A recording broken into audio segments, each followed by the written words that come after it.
ನಮಸ್ಕಾರ ವೀಕ್ಷಕರೇ, ನ್ಯೂಸ್ ಫಸ್ಟ್ಗೆ ಸ್ವಾಗತ. ನಾನು ವಾಸುದೇವ್ ಮಾರ್ನಾಡ್. ಮೊದಲಿಗೆ ಹೆಡ್ಲೈನ್ಸ್.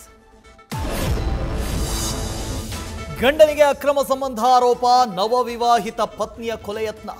ಹಾಸನದ ಯಸಳೂರು ಹೊಸೂರು ಗ್ರಾಮದಲ್ಲಿ ಘಟನೆ. ಶ್ರೀಮಂತ ವಿರುದ್ಧ ಕಾನೂನು ಕ್ರಮಕ್ಕೆ ಪತ್ನಿ ಪೋಷಕರಿಂದ ಆಗ್ರಹ.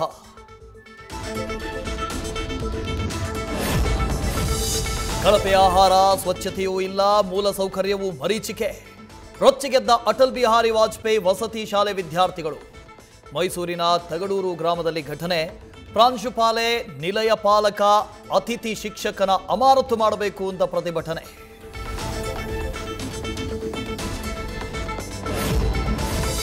ನಾಲ್ವರು ಸ್ಪೈಸ್ ಜೆಟ್ ಸಿಬ್ಬಂದಿ ಮೇಲೆ ಸೇನಾಧಿಕಾರಿ ಹಲ್ಲೆ. ಜಮ್ಮು ಕಾಶ್ಮೀರದ ಶ್ರೀನಗರ ಏರ್ಪೋರ್ಟ್ನಲ್ಲಿ ಘಟನೆ. ಹೆಚ್ಚುವರಿ ಲಗೇಜ್ ಬಗ್ಗೆ ಪ್ರಶ್ನಿಸಿದ್ದಕ್ಕೆ ರೌದ್ರಾವತಾರ ತಾಳಿದ ಯೋಧ.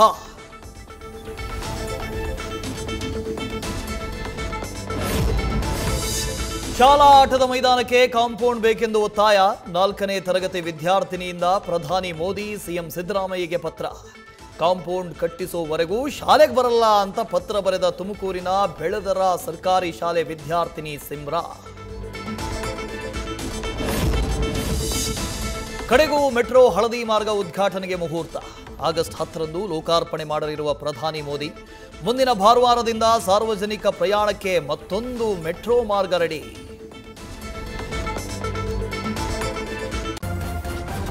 ನ್ಯೂಸ್ ಫಸ್ಟ್, ನಿರ್ಭೀತಿಯಿಂದ ನಿಮ್ಮ ಪರವಾಗಿ.